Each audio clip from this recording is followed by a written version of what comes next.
Next up is the Chooks, the Sydney Roosters, last year's third. And pretty much on the back of Teddy being all-round great Teddy and being available all year.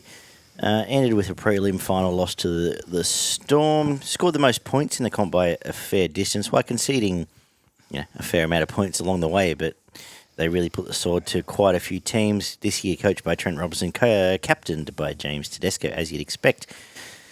Their draw is probably also what you'd expect. They kick off with the Broncos, Panthers, Warriors and the Storm, so it's not ideal. They play the Broncos, Bulldogs, Sharks, Dolphins, Storm, Panthers, Bunnies, Dragons twice. 11 times they play top 8 teams from last year and 6 times play top 4. But I'd suggest it's not a pretty draw when you go back to your little numbers game there. Oh, not the worst. It's a middling draw, realistically. It's same again. Most teams basically have half the comp they play in the top 8 and half they're not, which is... Who'd have thought that in a 16-team to 17-team? Slightly weighted to the lower scale. Okay, but okay. They've only got 3 back-to-back away games and a 1 5-day turnaround, which... In their first 11 rounds, they have 9 Fridays, a bye and a Saturday. So it's not bad to be a Chook. Anyway. Sorry, the Roosters don't have a fight. So why the fuck was I looking at the Storm? You tell me, son. Yeah, the Roosters, 11 games against the top 8 out of 24, so they actually have an even better draw than the Storm. No 5-day turnarounds and 4... they've got the most back-to-back away games, but they're probably all Sydney games anyway, so 20 minutes down the road for the Roosters. It's tough getting up to Lilyfield from... A little bit better than the Raiders. Well, poor Raiders. For those Raiders, they've had a rough time. They do have a tough back end of the draw, the Roosters. So the last 8 games of the season, they've got the top 4 3 times and the top 8 like 3 or 4 times as well. So, I know they're one of the better teams. Maybe not as good this year with the roster. No, exactly. So they probably want to be well entrenched in the 8 coming into the last 6 to 8 rounds of the season. They've lost Kahu Kappa. Michael Jennings retired. Luke Keary, Joey Manu, who apparently they're going to keep a try top and get 30 back in May or spot something. open for. Terrell May, didn't want him. He's no good. No. Lewis Murphy, Dylan Napa, Joey Sawali, Tupanua, and J Dubs H. They've picked up Toby Rodwell and Chad Townsend. Thumbs up. No. Who wants to do this? Do you want me to do it? Yes. I would. Go on. I wouldn't mind doing it. I haven't done one for a little while. Haven't you? Yes. Oh, no, yeah, I did last one. All right. James Tedesco, fullback. Yep. Wingers, Daniel Tupou and Dominic Young. Stamped. Centres, I've got Billy Smith. Yep. In brackets, to be replaced by Robert Toyer. No, he's in. He's starting. No, I've got the other centre, Noah Takanese. Good old Mark. Good old Mark. Noah Lee. Takanese. Yeah, I think they're He won't start. Robbie to Toyer, start. Rookie of the Year. I've got the tip from Chester. Sandon, well, I still think he gets Rookie of the Year, but I just don't think he starts round 1. Okay. Sandon Smith, 5'8", for the Roosters, not the Rabbitohs. Chad Townsend at halfback. Believe it or not, I also have a note here to say to be replaced by Sam Walker when he returns. Can't imagine. Horror. Collins and Lenny, your props. Connor Watson at hooker. And I don't think Cheese gets back into the starting lineup. I've got Crichton and Butcher as your second rows. Victor Radley at lock. I've got Young and I forget his first name, so I do apologise, but he's a relatively young guy. I've got Steep. Steep. Okay. He's a hooker, I'm pretty sure, at 14, but I have to be replaced by Brandon Smith. I just think they give a young guy a go, and I haven't got too many unexperienced players in my squad, so I thought I'd throw him in there. Wong, Egan Butcher, and White to round out your bench. Now, I don't disagree. The only thing I want to raise is Victor Radley ended up on the edge at the back end of last year, and he was phenomenal, and I hope that continues. Phenomenal. But he may get shunted back to 13, but I hope they keep him in a back row position. I think he definitely can play back row again. Of course I can. I just told you he can. I just think they're going to Put him back Put him there back to again. 13? Yeah. But then who plays 13 is the question, yeah. Butcher. I think in a perfect world, maybe Watson does, but you've got both Butchers. You've got White up your sleeve, you've got Wong up your sleeve, De La Salle, Va'a. Two of them. Both brothers. the Va'as apparently superstars in waiting. So that's why they're happy to release Terrell Mays and Wira Hargraves of the world, because they have big reps on these kids. I haven't seen it yet, but just saying. Any thoughts, Barn? All I'll say is if Victor Radley is going to start an edge to your Supercoach point, which you're about to do, I'd buy him. I think he's a better option at 13, to be honest. Do you? Yeah. Okay. Just did the tackling. Yes. I think he gets in less trouble out there. True. Chop as many people. There's he loses probably 20 points in defence, whether he picks it up in attack. A try. Yeah, true. But how often? Every game? Maybe. Teddy, 920k to get him into your side, average of 94. Scored over 2,000 points. Pretty sure he's number one at the end of the season. Crichton, 1550, average of 77.5. It's going to cost you $760,000 to get him into your team. Daniel Tupu. Everyone's been calling him to fall off for the last 3 or 4 years. He doesn't. He scores his try a game. Averaging 68.9, $674,000 to get him into your team. Teddy and Crichton were the highest averages. But Young snuck in there. Dominic Young, average of 71.6, cost you $701,000 to get him into your side. Nakawataze, $439,000, average 64 points in one game. Probably doesn't average 64 points, but if you can get to 50 or 55 at $439,000, probably not a bad option. Connor Watson had a breakout year, averaged 59.6. Cost you $583,000, but I don't think he goes backwards. I think he can even improve on what he did last year. So, obviously, depending on the way he's played through the middle, but definitely someone to look at. Sia Wong, $318,000, average of 32.5. Only played 34 minutes.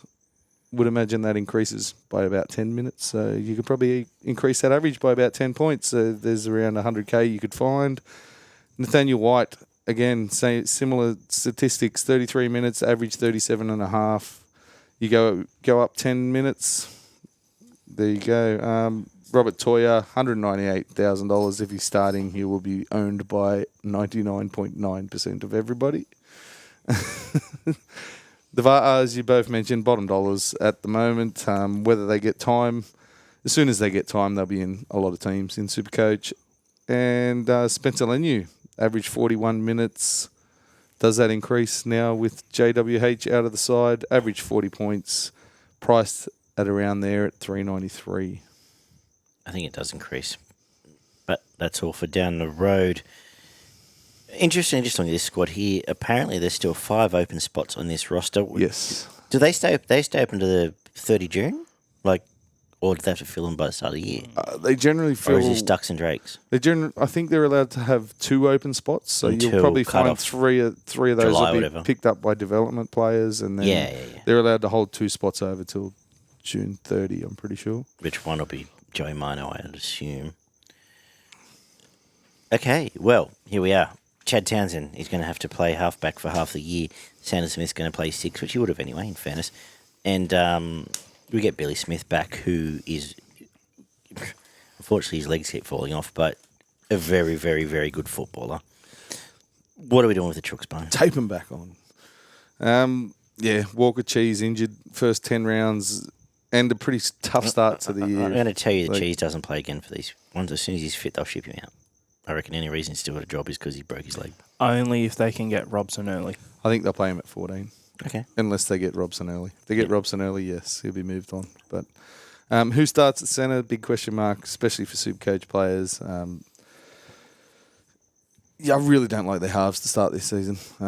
It's with the start of the draw, they could be well behind the 8 ball come round 6 or 8. Teddy's going to have to do a whole heap of work to get them.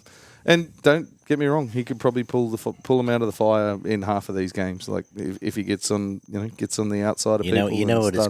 It's got written all over it, doesn't it? You know it. the Teddy tackled in the corner, running on the last, doing all his old Teddy stuff he was doing 2 years ago. Possibly. Trying his ass off, Quite of course, because possibly. he's absolutely one of the best fullbacks of all time. But he overplays his hand a lot. He did it 2 years ago when they were He bad. straightened up so much last year, though. So, But I don't know. he's gonna be Maybe he's overplaying. I don't know.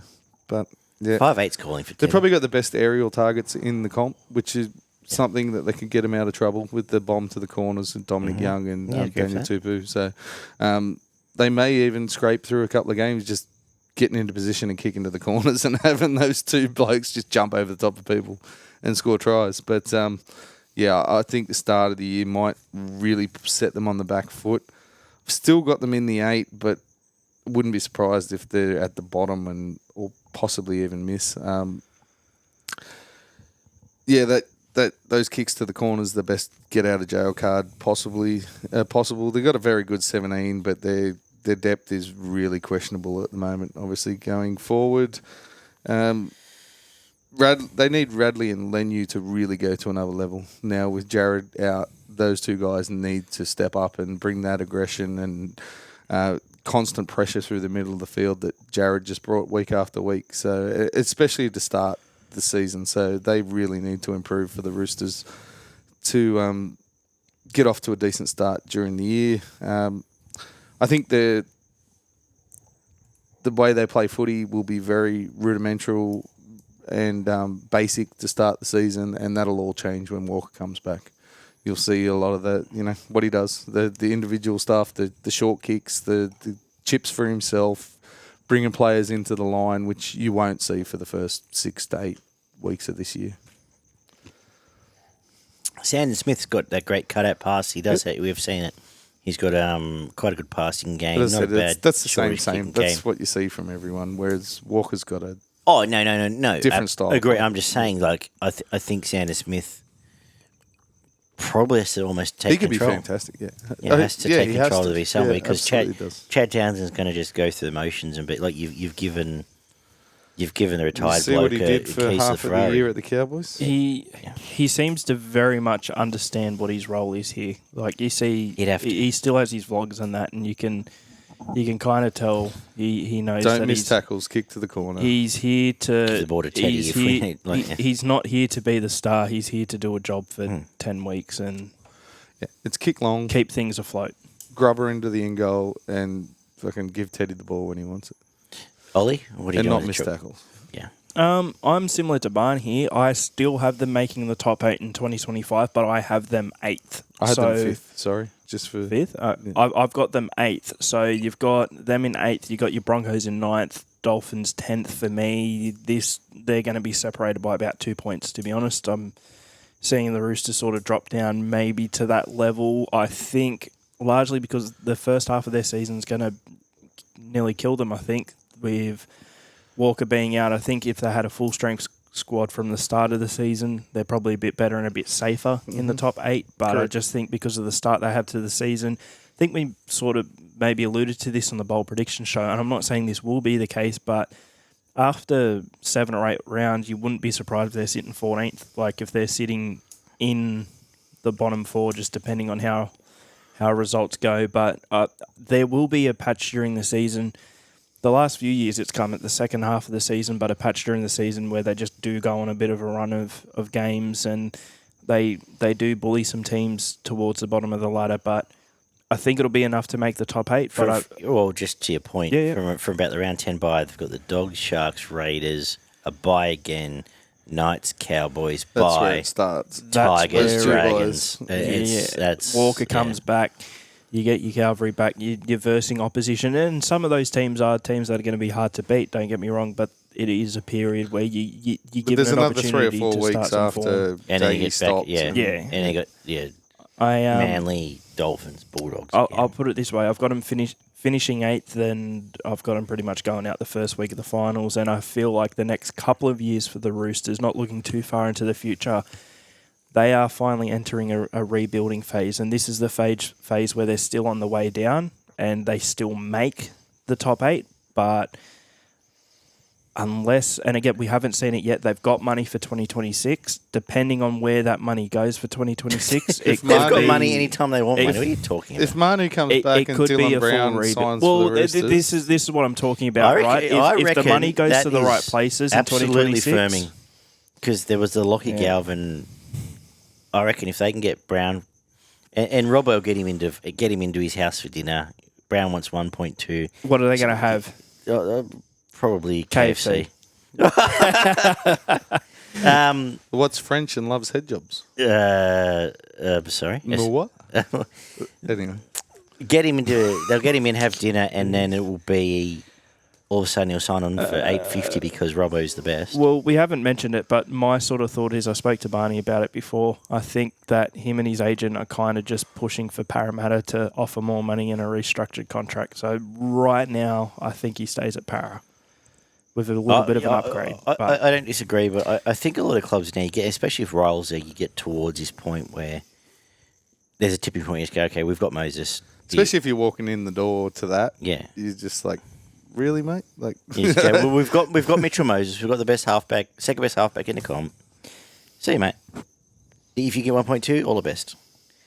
I don't think Parramatta would have to give him 1.2. I think he would probably stay at Parramatta for $1 million. Well, especially because you're only going to go to the clubs that can give him 1.2. The Roosters, apparently, which will be $850 on paper, or you have to go to the Dragons. Well, you know what I mean? Like, why go to the Why leave Parra to go to the Dragons? Or the Warriors. I think the other tipping point is if he takes up the option, he's stuck for 5 years. No, 2.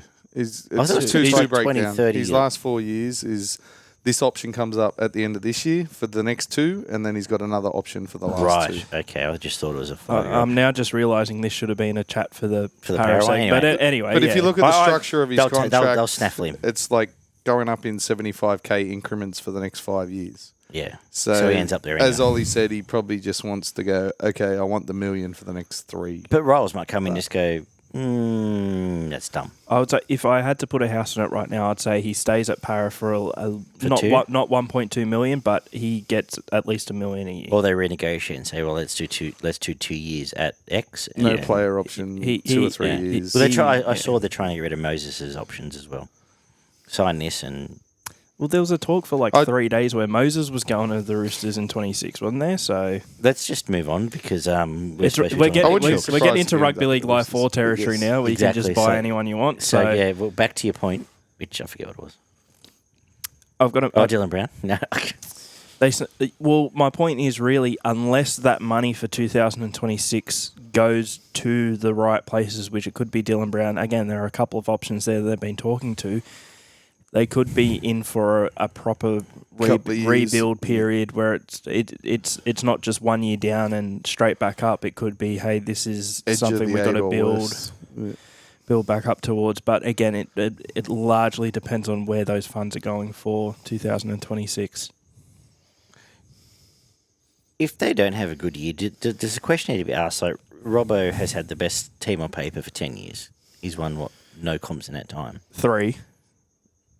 The last 7 years, and he's won. Yeah, he won those 3 in a row, and then 2 and 5. Sorry, hold on. Last 7 years, he's won 2. He won the first 2 before Penrith? 19 and 21, wasn't it? 2013, 2018, 2019. Okay. All right. 18 last 5 years. yes. All right. He should have won the comp last 2. No, not the year before last. All right, my point doesn't matter anymore. Move on. I like Santa Smith. Luke Keary at 6. He wasn't winning a comp. Yeah. I like it. I like the outside backs. Not in the last couple of years. Robbo's shit. They only won 3 comps. So are we just saying they're going to be fine? They're 8th. I think they sneak into the top 8. I'm saying 6th or 7th. I'll say they get 5th. Belted week 1. I saw Laurie come out and say he's thinking about Teddy at fullback. I had him 5th and they probably lose to 8. I think that's probably not the best choice. If they lose Teddy for 6 weeks, then they're in a bit more trouble. Oh, if they lose, I'll put it this way with the Roosters for as Origin, well. not for injury. For Origin, we barred this chat already. For Origin, no, Laurie's. I'm going to say one thing: if they lose any key player, the Roosters, they're like hanging on to this top 8 spot for me by a string. If they lose any main player for a significant period, they're out of the 8. Everyone loses one of their main players for at least 3 or 4 weeks. Is there any other tremendous insight to add to the none we've given? Well, they got the best get out of jail free card. If they can get into position and kick to corners and then bomb to the wingers, you're saying Robbo's good at Monopoly? No, they will score enough tries out of bombs to wingers to win enough games to get them into the 8. Yeah. And their forward pack's not bad. No, it's great. It's a good forward pack. So. We didn't like. We saw the Butchers chop and change. We lost. Nat dropped off a bit. We lost last year, but we lost Nat White. Sia Wong was going to be the next Brad Clyde. We never saw him again. Like, are some of these coming back? I think Nathaniel's probably the hope of the side. Nathaniel White is probably the one that they've pinned their hopes to, considering they let. Big if Mago. Lindsay Collins, because my gosh, he's a great footballer. Yeah. But he has to. Well, how much did they struggle the year that they lost him? Yeah. Like, you had Jared there fighting the good fight, but you talk about Brad Clyde, but how many cover tackles does Collins make? How many grubbers does he jump on? How many? See him in Origin, he's jumping over the top of Teddy to score tries. But he's lost his mate in crime, and Spencer has to step up in. Yeah, absolutely. In the mix, so. Interesting. Nothing else? They're not going to struggle. All right. I'm saying 6th-ish.